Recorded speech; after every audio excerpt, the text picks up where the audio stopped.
Howdy guys, Bookie Laura here.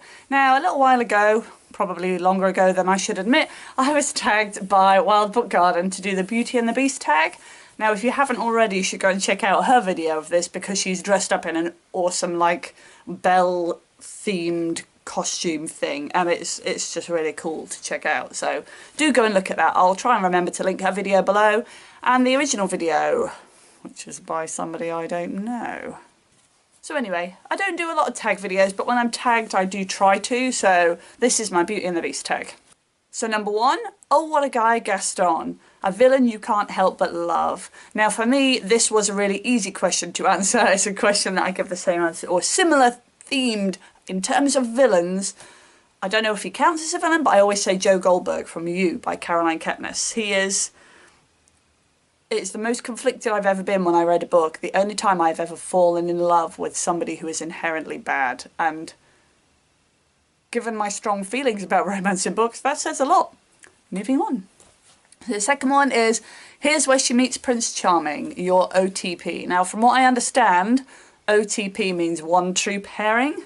So I'm supposed to like suggest two people that I think are the ultimate goals in terms of love, and I haven't got a clue. I mean, I'm not into romance in books anyway, so it's not something that stands out to me, but also, you know, I'm not going to choose I just can't do it. I just can't do it.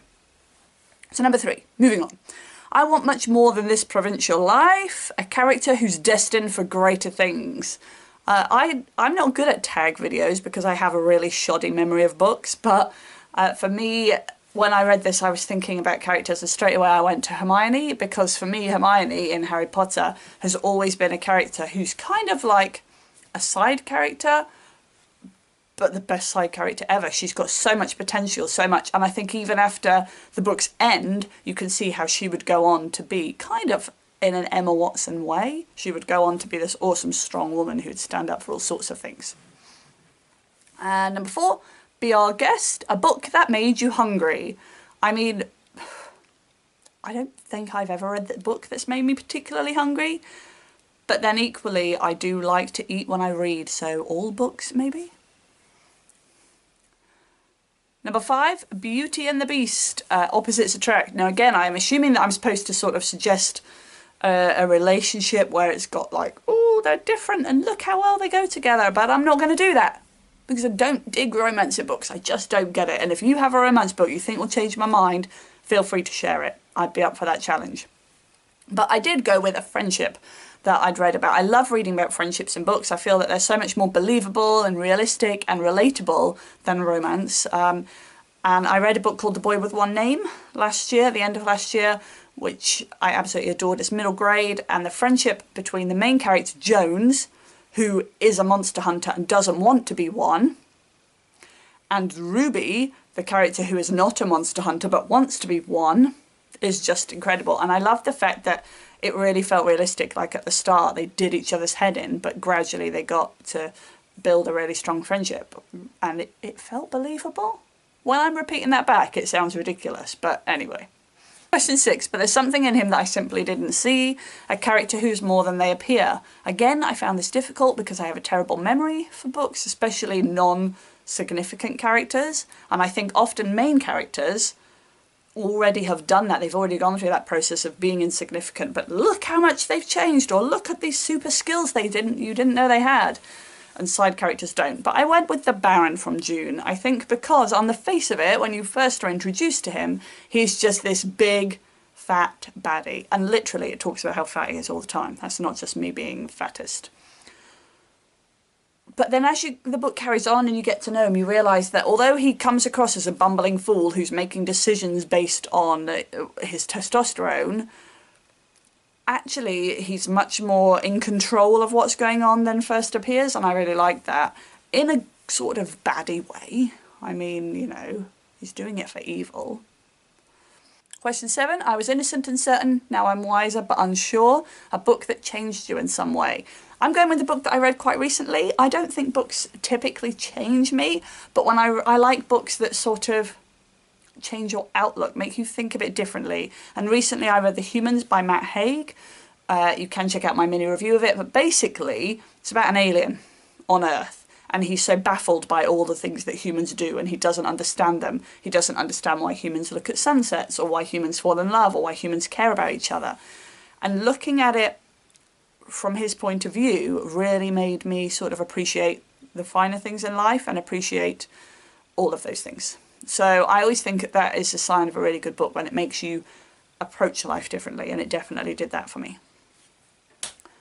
Question 8, Kill the Beast, a book you picked up because of hype. I must admit that I don't do this a lot. I mean, I tend to miss out on hype because I'm just, I don't know, live in my own little bubble. But a book that I did read because of the hype was Illuminae by Amy Kaufman and Jay Kristoff, and I absolutely loved it. I mean, seriously, Obsidio comes out in just a matter of weeks, and I have it on pre-order, and I can't wait to finish the series. I think that it had the kind of interesting formatting, which was a real novelty factor to make people read it, but actually it worked really well. It was really well done, and it's a cracking book. Cracking series. And then finally, number 9, I'll Never Shake Away the Pain, a book or moment that always makes you cry. I am quite cold-hearted, not gonna lie. I don't cry easily at books and films and stuff like that, although now I'm saying this, I'm thinking, I cried last night watching Coco. But anyway, a book that made me cry, the only one that I can remember in sort of recent past, is A Monster Calls by Patrick Ness. Like, that book really made me cry. And the worst bit was that I didn't think it would. Like, I know this is coming, I know what's going to happen, I can handle it. No, I can't. So it's the only book in sort of recent memory that I can think of that's made me cry. So those are my answers to the Beauty and the Beast tag. Please do let me know, like, if you agree with what I'm talking about, or whether you think I'm absolutely bonkers. I am open to both of those options. Also worth mentioning that Wild Book Garden is doing a kind of readathon of the Artemis Fowl series, which is awesome, and I'm really disappointed because I only found out today, and it like starts in a couple of days, and I'm really gutted that I might not be able to get the first book in time, but you should all go and check that out, particularly if you're interested in middle grade fiction. Pow pow. So last but not least, I would like to firstly thank Wild Book Garden for the tag. I've enjoyed it. Secondly, I would like to tag some people. I'm suck at tagging people. I always tag the same. So I actually spent some time today choosing who to tag and going for something a little different. So I would like to see the Dyslexic Reader do this, because I think that she loves Disney and will love this. And then Miss Bookish Love, because I've been enjoying her, you know, pink hair recently. And Portraits of M.E., because I'm enjoying her videos too, and it would be cool to see them do this tag. Thanks for watching, guys, and I will see you next time. Bye-bye.